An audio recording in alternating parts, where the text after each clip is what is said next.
Hello my YouTube family, કેમ છો? I hope કે તમે બધા મજામાં જશો ને આજનો બ્લોગની શરૂઆત મેં હવે કરી છે. અમે જઈ રહ્યા છીએ આજે બસ એક નવી જગ્યાએ. તો ચાલો બી કન્ટિન્યુ મારા બ્લોગમાં જોડાયેલા રહેજો. હું મમ્મી જાય છે તો અમારા બ્લોગમાં તમે એન્ડ સુધી જોડાયેલા રહેશો. હું દઈ દઉં કમાણ.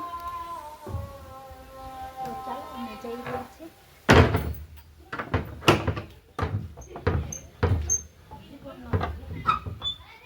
હું આજ બેઠો ના હોય તો હું દઈ દઉં લોક પાછુંથી તમે મારા બ્લોગમાં જોડાયેલા રહેજો. તો ચાલો ફ્રેન્ડ, અમે જઈ રહ્યા છીએ અને મેં લીધા જ પૈસા, એટલે તમને ખબર પડી જ ગઈ હશે કે આપણે શું વસ્તુ લેવા જવાની છે. ને આપણાથી મોર આપણો ટપ્પી જોઈએ.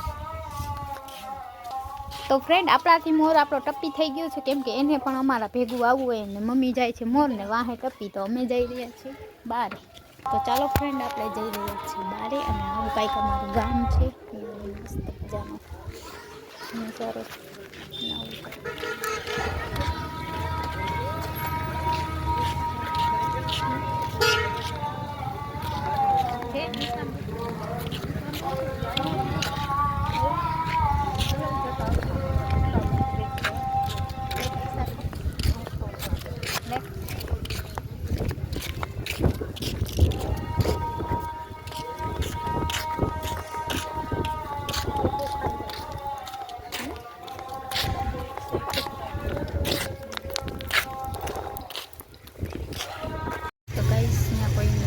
ખોદાઈ રહી છે.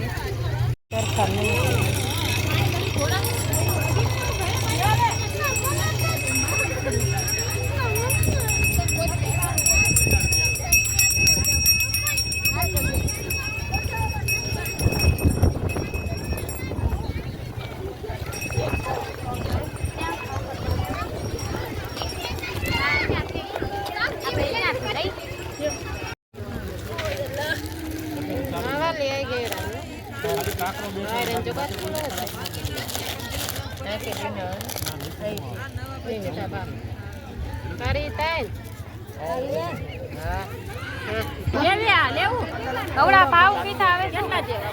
600 માં હું અમારે કેટલા જેવા?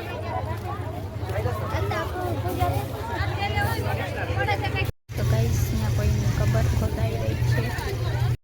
હેલો માય યુટ્યુબ ફેમિલી, તો આજે આપણે બનાવી છે માંડવી પાક. તો આપણે બીને શેકી લીધા છે. બીને શેકીને હવે આપણે પાણીને ખાંડ ઉમેરીને હલાવવાનું છે. ચાસણી બનાવવાની છે. તો જોઈ શકો છો મેં બનાવી લીધી છે.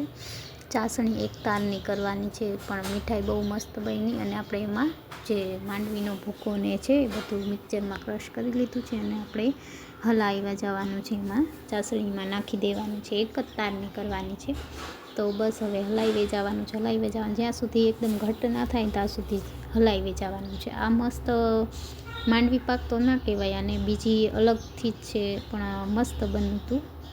મારા થોડું બગડી ગયું પણ બન્યું હતું મસ્ત. તો હલાવી જવાનું, હલાવી જવાનું, હલાવી જવાનું. એમાં નારિયેળનું કોપરું, અને નારિયેળનું કોપરું ના હોય તો ચાલે, પણ માંડવીનો ભૂકો સિંગ એ તો જોશે જ આપણે. પણ જો રેડી થઈ ગયું છે અને મેં ઉતારી લીધું છે ધીમા તાપે. હવે આપણે થાળીમાં સર્વ કરી લેશું. તો તૈયાર છે આપણો માંડવી પાક. તો ખાવામાં યમ્મી અને ટેસ્ટી. અને વિડીયો ગમે ને તો વિડીયોને લાઈક કરજો, શેર કરજો અને સબસ્ક્રાઈબ કરવાનું ના ભૂલતા. અને એકદમ યમ્મી ટેસ્ટી છે, અને ઘરડા લોકો માટે તો એકદમ શિયાળામાં ખવાતું એકદમ મસ્ત વેજ.